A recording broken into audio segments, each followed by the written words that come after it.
Повикот на возачите на електрични рикши на 3 тркала до патниците додека слегуваа од метростаниците, стана познат звук за индиската престолнина и околните градови. पेट्रोल से तो बहुत ही अच्छा है। Тоа е многу подобро возило отколку тоа на гориво. Поевтино е да се купи и не загадува. По ополнењето на батеријата таа трае од 80 до 120 км. इसमें पेट्रोल Не морам да полнам гориво. Месечно со полнење на батеријата трошам $25. Добивам добар приход. Заедничките возења чина дури 8 центи и тоа, овие возила ги прави популарни. The market is basically pushing it. Пазарот го овозможува тоа.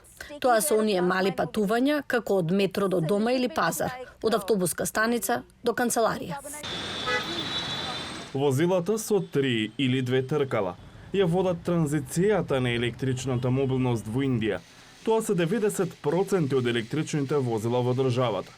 Субвенциите на владата, во комбинација со високите трошоци за гориво, ја поттикнуваат продажбата.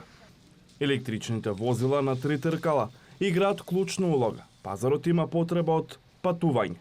Овој стартап користи електрична возила за дневно да испорача околу 20.000 пратки во и околу Нью Делхи.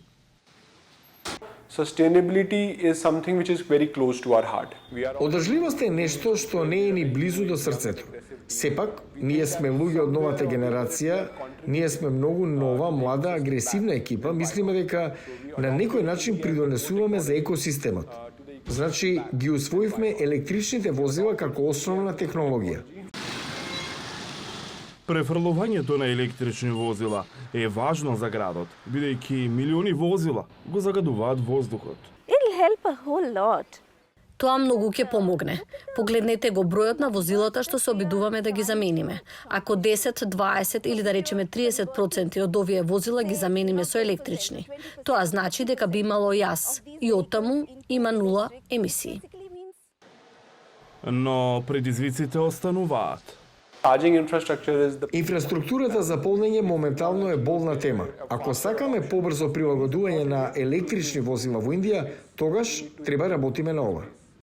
Поголем предизвик во држава каде јагленот е главен за производство на струјата, ќе биде да се добија чиста енергија која ги полни овие возила, додека тие се во се поголем број.